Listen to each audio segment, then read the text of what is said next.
മനോഹരമായ ശിവപാർവതി വിഗ്രഹം കേട്ടോ. ഇതുപോലെ നിരവധി സംഭവങ്ങൾ ഉണ്ടാക്കിയിട്ടുണ്ട്. ഇത് ഏകദേശം എത്ര കിലോ വെയിറ്റ് ഉണ്ടാവും? ഒരു 250 കിലോ. 250 കിലോ വെയിറ്റ് കേട്ടോ.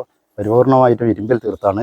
ഇത് ഓരോരുത്തർ പറഞ്ഞിട്ട് ചെയ്യുന്നതായിരിക്കും. പ്രിയമുള്ളവർ എല്ലാവർക്കും നമസ്കാരം കേട്ടോ. മിർസ അഫ്സൽ യൂനുസ് സക്രിയ കേട്ടോ. കലാകാരന്മാരെ എനിക്കൊന്നും ഇഷ്ടമാണ്. അത് ഏത് തരത്തിലുള്ള കലാകാരന്മാരാണെങ്കിലും. ഇന്ന് കണ്ണൂർ പറശ്ശിനിക്കടവ് ഞാൻ എൻ്റെ സുഹൃത്തുക്കളൊത്ത് ഇതിലിങ്ങനെ റോഡിൽ കൂടി പോകുമ്പോൾ ഇവിടെ ഇരുമ്പിൽ കുറച്ച് ശില്പങ്ങൾ ഉണ്ടാക്കുന്നത് കണ്ടു. ജസ്റ്റ് അതിവിടെ വന്ന് കണ്ടപ്പോൾ എനിക്ക് കൗതുകം തോന്നി. 1-2 സംഭവങ്ങൾ ഇവിടെ ഉണ്ട്. അപ്പോൾ അദ്ദേഹത്തോട് ഞാനൊരു വീഡിയോ എടുക്കട്ടെ ചോദിച്ചു.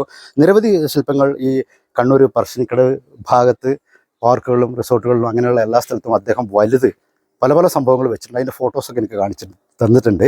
ഇപ്പോൾ അദ്ദേഹം ഇവിടെ ഒരു സംഭവം ഉണ്ടാക്കിക്കൊണ്ടിരിക്കുന്നുണ്ട്. ഇന്നലെ മുതലാണ് തുടങ്ങിയത്. അത് എന്തിൻ്റെ രൂപമാണ്, എങ്ങനെയാണ്, ഇവിടെ എന്തൊക്കെയുണ്ട്, ജസ്റ്റ് നമുക്കൊന്ന് പരിചയപ്പെടാം. ഓക്കെ, എന്താ പേരെന്താണ്? ബിജു അല്ലേ?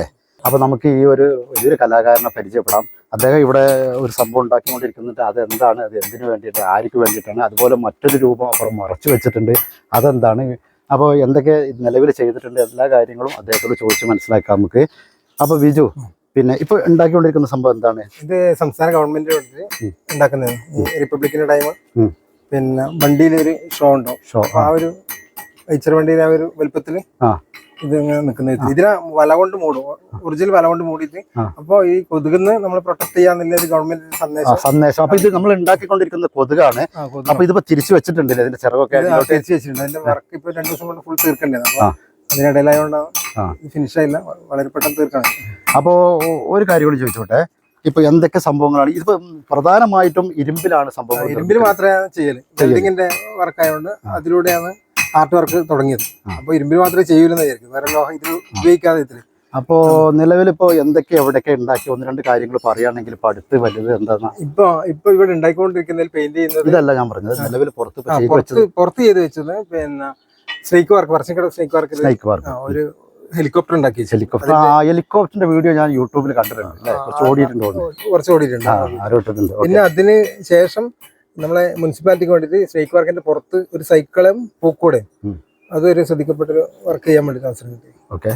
പിന്നെ ഉണ്ടാക്കിയത് ഇവിടെ ഒരു ഫ്ലോട്ടിംഗ് റെസ്റ്റോറന്റ് ഉണ്ട്, അവിടെ പറശ്ശിനിക്കടവ് പുഴക്ക് ഒരു സൈഡിലായിട്ട് വരുന്നത്.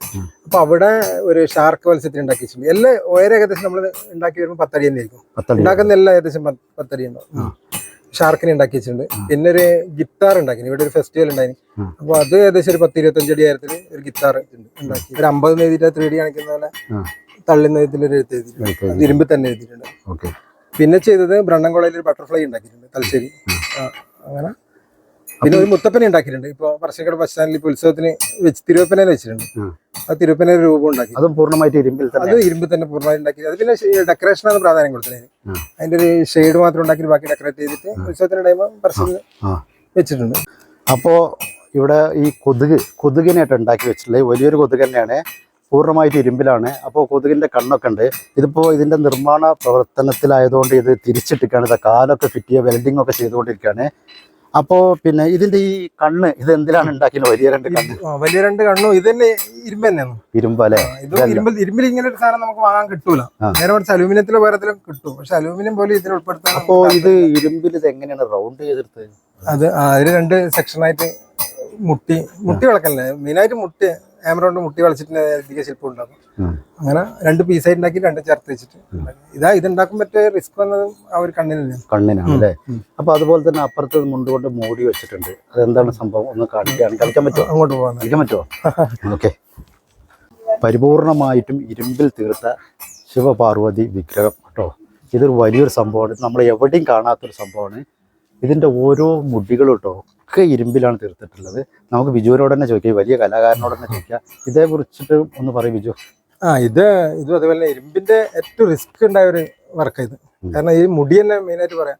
ഓരോ മുടി 1, 2 അല്ല 3, 4 സ്ഥലത്ത് വെൽഡേറ്റോ ഓരോ മുടി മുടിപ്പിച്ചില്ലേ. അങ്ങനെ ആയിരക്കണക്കിന് മുടി ഈ ശിവനും പാർവതിക്കായിട്ട് വെച്ചിട്ടുണ്ട്.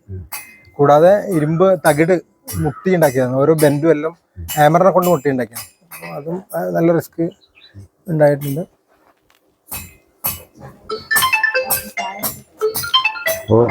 മനോഹരമായ ശിവപാർവതി വിഗ്രഹം കേട്ടോ. ഇതുപോലെ നിരവധി സംഭവങ്ങൾ ഉണ്ടാക്കിയിട്ടുണ്ട്. ഇത് ഏകദേശം എത്ര കിലോ വെയിറ്റ് ഉണ്ടാവും? ഒരു 250 കിലോ. 250 കിലോ വെയിറ്റ് കേട്ടോ. പരിപൂർണമായിട്ടും ഇരുമ്പിൽ തീർത്താണ്. ഇത് ഓരോരുത്തർ പറഞ്ഞിട്ട് ചെയ്യുന്നതായിരിക്കും അല്ലേ? ഓരോരുത്തർ പറഞ്ഞിട്ട് ആദ്യം സ്വന്തമായിട്ട് ഉണ്ടാക്കിയിട്ട് അതിനുശേഷം ആരും മണിക്കലാണ്. ഇപ്പം പിന്നെ ആരും പറയും അങ്ങനെയാണ് ഈ ശിവപാർവതി ശില്പം ഉണ്ടാക്കിയത്. അപ്പോൾ എന്തായാലും ഇപ്രാവശ്യം കണ്ണൂർ വന്ന് വർഷൻകിടവ് വന്ന് വലിയൊരു കലാകാരനെ പരിചയപ്പെട്ടു, നമ്പർ കൊടുക്കുക. ഇതുപോലെ എന്തെങ്കിലുമൊക്കെ രൂപങ്ങളോ കാര്യങ്ങളോ ആർക്കെങ്കിലും വേണമെന്നുണ്ടെങ്കിൽ ബിജുവിനായിട്ട് കോൺടാക്ട് ചെയ്താൽ മതി. പരിമൂറുമായിട്ട് ഇരുമ്പിലാണ് കോസ്റ്റ് കുറവായിരിക്കും. ഇരുമ്പ് നിലക്ക് എത്ര വേരിയേഷൻ ഉണ്ടാവും അതിനെ ലോഹങ്ങളായിട്ട് ചെയ്യുമ്പോൾ. അതും കുറച്ച് ലാസ്റ്റ് ഫ്യൂച്ചർ ആണേനും പല കാലം അവിടെ നിന്നോളൂ. അതാണ് അതിൻ്റെ ഏറ്റവും വലിയ പ്രത്യേകത. Okay, thank you. ഓക്കെ.